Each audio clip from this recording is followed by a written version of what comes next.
आर'नाइ 5G YouTube channel नायगिरि लोगो नोंथांमोननिसिम दिनैनि गोदान भिडिअ'आव आरो फिन खेबसेबाव बरायफिनबाय। नोंथांमोननो मोननैसो नोंथाङा मिथिनो लागा गोनां आपडेट लानानै फैदों रेशन कार्डजों होनाय दालि, सिनि, संख्रि बे आइटेमफोरनि सायाव। नोंथांमोना बन्द जाबाय होननानै खोनादों, बे थारैनो बन्द जामारबाय नामा बेनि आपडेट नोंथांमोननो आं खोन्थाहरगोन।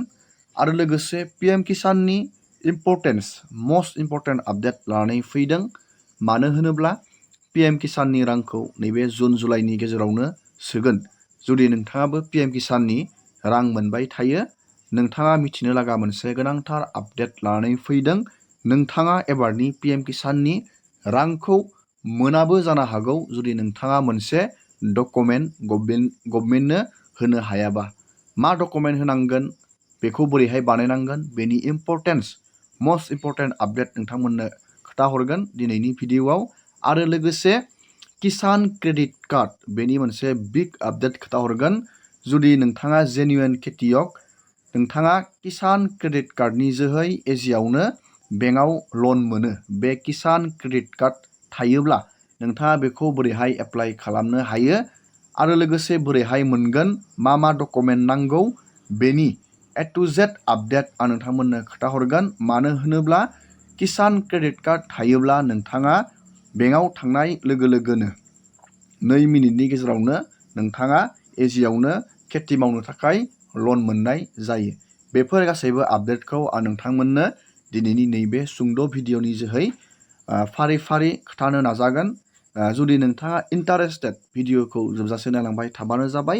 आरो बेफोरबायदिनो गोदान आपडेट, डिटेल स्किम, डिजिटेल खौरां जुदि नोंथाङा बर' रावै मिथिबाय थानो सानदों, चेनेलाव जुदि गोदान फैदों, चेनेलखौ साबस्क्राइब खालामबानो जाबाय। दानिया जोङो फार्स्ट आपडेट जोङो नायगोन नैबे रेशन कार्डनि आपडेट आरो लोगोसे PM किसान आरो बेनि उनाव किसान क्रेडिट कार्ड KCC जोङो बेनि आपडेटखौ नायगोन। दानिया नैबे रेशन कार्डनि इम्परटेन्स आपडेट आं नोंथांमोननो खोन्थाहरनि। मानो होनोब्ला आसाम गभर्नमेन्टआ इलेक्सननि सिगां नोंथांमोननो बे रेशन माइरंखौ नोंथाङा बे रेशन कार्डनि जोहै फ्रियावनो मोनो। बे माइरंजों लोगोसे नोंथांमोननो दालि, सिनि, संख्रि नोंथांमोननो 100 राङावनो होबोबाय दंमोन। दालिखौ नोंथांमोना 60 राङाव मोनोमोन, सिनिखौ नोंथाङा 30 राङाव मोनोमोन, संख्रिखौ नोंथाङा 20 राङाव मोनोमोन। बेबायदि नोंथांमोना मोनबोगासिनो दङमोन। नाथाय अकस्मातनो मोनसे गभर्नमेन्टनिफ्राय आपडेट फैदों। दा नोंथांमोना नैबे रेशन कार्डनि जोहै बे दालि, सिनि, संख्रि बे मोनथाम आइटेमफोरखौ नोंथाङा मोनथ'नाय नंला होननानै नोंथाङा नैबे जुन मान्थ, गाबोन 1 तारिख, गाबोन नोंथांमोना बे रेशन दखानाव माइरं लायनो थाङोब्ला बे आइटेमफोरखौ मोननाय नंलिया। दानिया गोबाङानो कनफिउस जादों, बे आइटेमफोरखौ माब्ला मोनफिनगोन, बेनि माबाफोर आपडेट दं नामा, गोबाङानो बेबायदि सोंहरदों।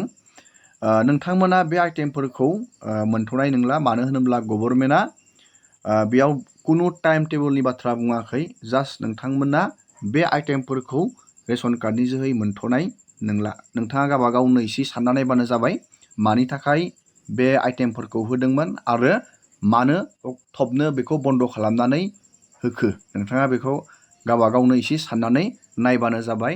मानो होनोब्ला नोंथाङा गाबोननिफ्राय रेशन दखानाव माइरंजों लोगोसे दालि, सिनि, संख्रिखौ मोननाय नंला। बेखौ गभर्नमेन्टआ बन्द खालामथ'नानै होबाय।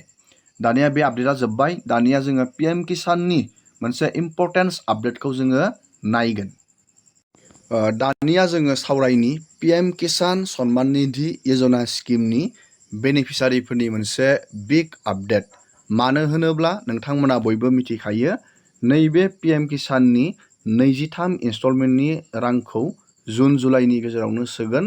नाथाय नोंथाङा एबारनि बे किस्तिखौ मोनाबो जानो हागौ, गभर्नमेन्टनो जुदि नोंथाङा मोनसे डकुमेन्ट खोथैनो हायाब्ला।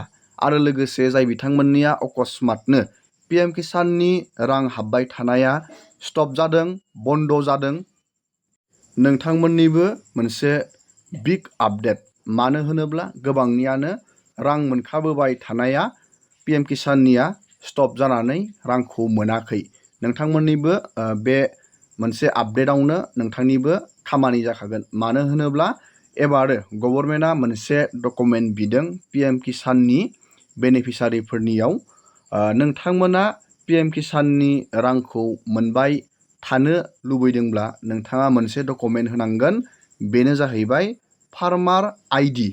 नोंथाङा बे फार्मार आइडिखौ नोंथाङा होनांगोन जुदि पिएम किसाननि रां मोनबाय थानो नोंथाङा लुबैदोंब्ला। मानो होनोब्ला पिएम किसान सन्मान निधिल' नङा बायदिसिना गभर्नमेन्ट स्किम बे बायदिसिना गभर्नमेन्टनि सेन्ट्रेल गभर्नमेन्टनियानो जा स्टेट गभर्नमेन्टनियानो जा जि खेथियकनि बे स्किम ओंखारो बे स्किमाव फार्मार आइडिया मेन्डेटरि जासिगोन।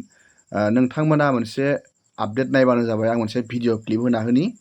एक फार्मर आईडी बनाने का काम आपके राज्य में सब चल रहा है। आने वाली खेती का आधार होगा फार्मर आईडी। डिजिटल कृषि मिशन प्रधानमंत्री जी ने बनाया है और फार्मर आईडी इतनी उपयोगी चीज होने वाली है, मैं उसके विस्तार में आप सब समझते नहीं जा रहा है। अगर उसका सारा ब्यौरा एक जगह प्रमाणित रूप से फार्मर आईडी में मौजूद है तो बैंक जाएगा, कागज की जरूरत नहीं पड़ेगी, 2 मिनट में लोन सैंक्शन हो जाएगा। आनिया नोंथाङा भिडिअनि जोहै नुबाय फार्मार आइडिनि इम्पर्टेन्सनि सायाव बिथां एग्रिकालचार मिनिस्टार सेन्ट्रेलनि शिवराज सिंह चौहान बिथाङा रोखायै फोरमायदों। फार्मार आइडिनि इम्पर्टेन्स मोनफ्रोमबो स्टेटआव बियो बाहायजासिगोन आरो लासै लासै बेनि एप्लिकेन्टफोरा बारायगासिनो दं। गोबां स्टेटआवनो बेखौ बानायगासिनो दं होननानै बुंदों। जुदि नोंथाङाबो पिएम किसानाव रां नांथादों बा पिएम किसानाव एप्लाइ खालामनानै रां मोनबोगासिनो दं, नोंथांमोना फार्मार आइडिखौ बानायबानो जाबाय। आरो लोगोसे बे फार्मार आइडि थायोब्ला मा मा लाब मोनो बिथाङा रोखायै फोरमायदों। केसिसि किसान क्रेडिट कार्ड बेखौ नोंथाङा मोननाय जायो आरो बेंकआव थांबाथाय नोंथाङा 2 मिनिटनि गेजेरावनो बे कार्डआ थायोबा नोंथाङा इजियावनो खेथि मावनो थाखाय नोंथाङा लन मोननाय जायो। बेनि आपडेटखौ बिथाङा गावनो रोखायै फोरमायदों। बेनिखायनो नोंथाङा थाबैनो बे फार्मार आइडिखौ बानायनानै लाबानो जाबाय। आसामाव बोरैहाय बानायनो आं नोंथांमोननो एसे डिटेल्स खोथानि। आरो बे केसिसि किसान क्रेडिट कार्ड बेखौ नोंथाङा बोरै बानायनो बेखौबो खोथागोन। नोंथाङा नैबे पिएम किसाननि पर्टेलाव फैनानै नैबेयाव डाउनलड खालामनांगोन केसिसि फर्म। बेखौ नोंथाङा फर्मखौ डाउनलड खालामनानै फिलआप खालामनानै बेंकआव बानायनो हागोन। नाथाय नोंथांनो फार्स्ट नांग्रोगोन फार्मार आइडि। फार्मार आइडि थायोब्ला नोंथाङा नैबे किसान क्रेडिट कार्डखौ नोंथाङा इजियावनो बानायनानै नोंथाङा लानो हागोन। जास्ट नोंथाङा दा बे फार्मार आइडिखौ बानायग्रोबानो जाबाय। मा मा डकुमेन्ट नांगोन नोंथांनो आं बेखौ खोथागोन।